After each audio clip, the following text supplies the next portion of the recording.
O repórter Domingos Meireles investiga o fenômeno da mediunidade. Os textos de Chico Xavier teriam sido mesmo ditados por espíritos de pessoas falecidas, entre elas grandes escritores como Augusto dos Anjos e Humberto de Campos? Peritos atestam. As assinaturas são mesmo autênticas. E até a física quântica tem explicação para o fenômeno. O surpreendente caso do jovem Maurício. Pela primeira vez na história, a versão do assassinato recebida por Chico Xavier absolveu o assassino.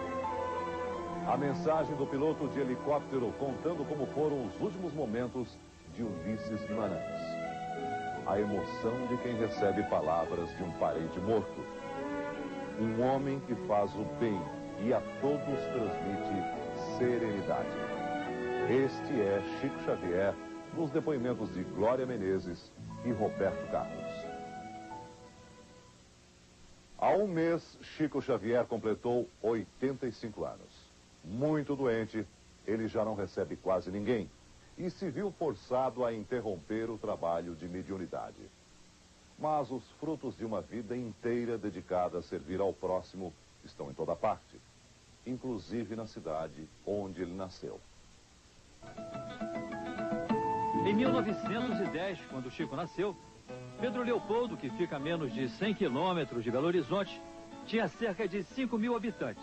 Uma cidadezinha tranquila e bem interiorana, que de repente se tornou conhecida pela fama inesperada do médium Chico Xavier.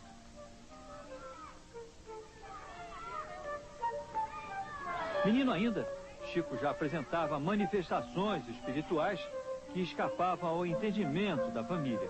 O pai, por exemplo, achava que o filho tinha alguma coisa de louco.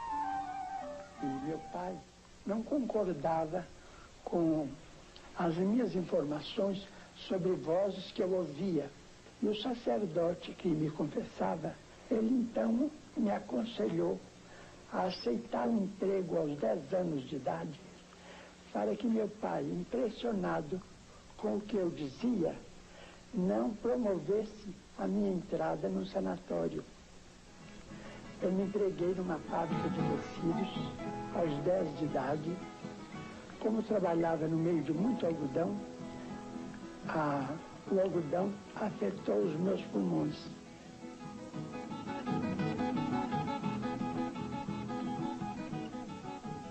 Mas de todos os sofrimentos padecidos na infância, o mais doloroso para o menino Chico foi acompanhar a longa agonia da mãe. Com a morte da mãe, a 29 de setembro de 1915, o pai distribuiu os 9 filhos menores entre parentes e amigos de Pedro Leopoldo.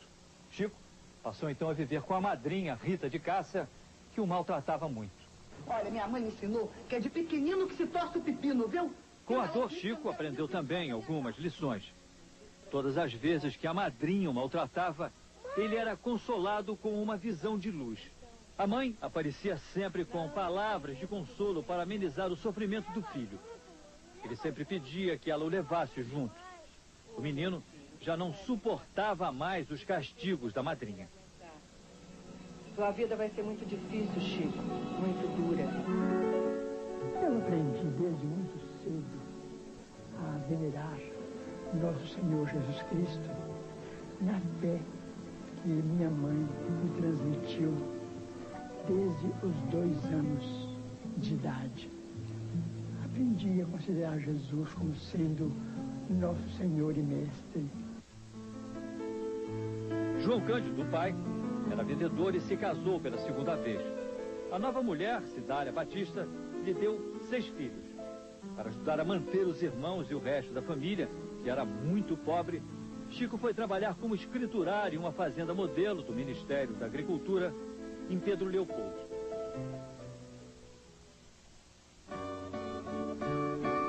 Chico Xavier morou 20 anos com as irmãs nesta casinha modesta em Pedro Leopoldo. Dona Lucília, que foi criada pelo irmão, ainda guarda em cada canto doces recordações do tempo em que moravam juntos. Chico dormia aqui. A cama dele era ali, nessa posição, ó. A cama dele era aqui. Ele costumava psicografar aqui nesse quarto? Lá, Na sala.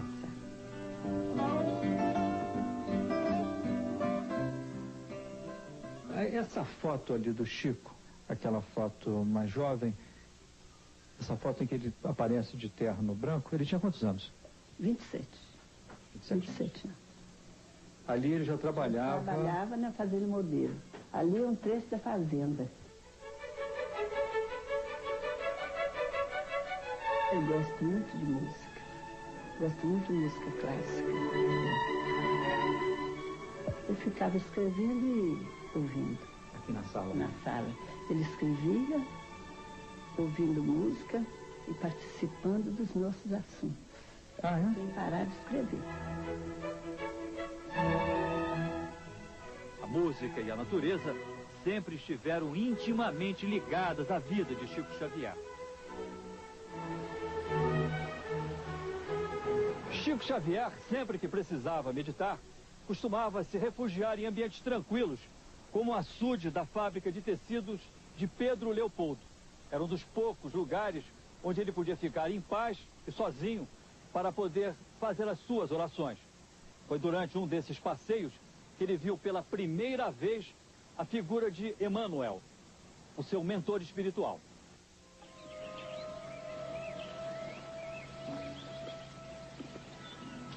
Francisco Cândido Xavier. Chico, você está mesmo disposto a trabalhar na mediunidade com Jesus? O senhor acha que eu tenho condição de assumir esse compromisso? Sim, perfeitamente. Desde que você procure respeitar os 3 pontos básicos para o serviço. 3 pontos básicos, mestre. Qual é o primeiro? Disciplina. E o segundo? Disciplina. E o terceiro? Disciplina.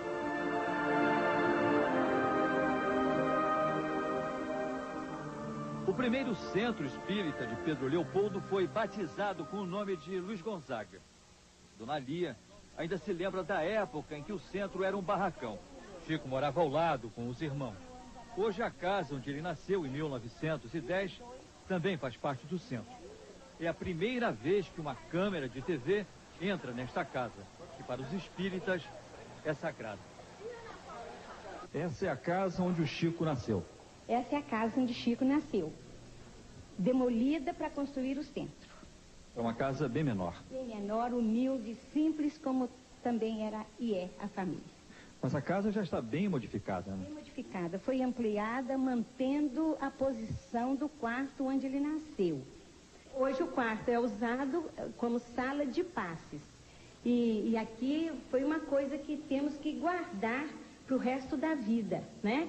Porque aonde ele nasceu é um lugar muito sagrado, que a gente guarda por isso. Mas o que impressionava mais eram as mensagens psicografadas.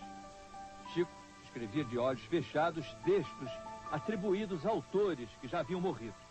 O primeiro livro psicografado por Chico Xavier foi Parnaso de Além-Túmulo, uma antologia poética editada em 1932, que reunia 59 obras de 14 poetas consagrados e já falecidos.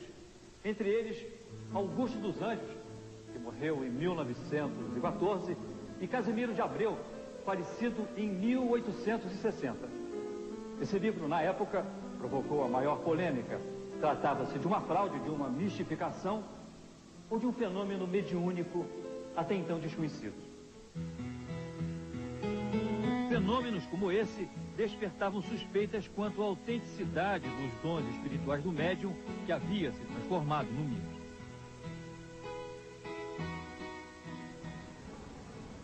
Em agosto de 1944, os repórteres da Vinasser e Jean Manzon, da revista O Cruzeiro, foram à cidade de Pedro Leopoldo para testar os poderes mediúnicos de Chico Xavier.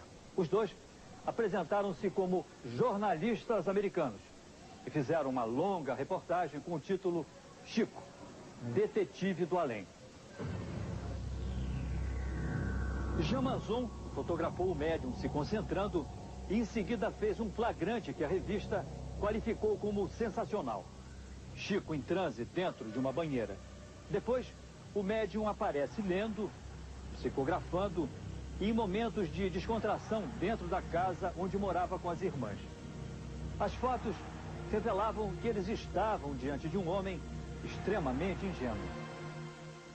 Jamanzon e Davi Nasser saíram então de Pedro Leopoldo convencidos de que os poderes mediúnicos de Chico Xavier não eram assim tão excepcionais. Se ele era realmente orientado por Emmanuel, o seu guia espiritual, porque a verdadeira identidade deles não tinha sido descoberta. Mas ao chegarem em casa e abrirem os livros que haviam recebido de presente do médium, tiveram uma surpresa. Quando foi de madrugada, o Manzon me telefonou e disse: você já viu o seu livro que o Chico Xavier nos deu? Eu falei: não. Então veja, eu fui ver na biblioteca.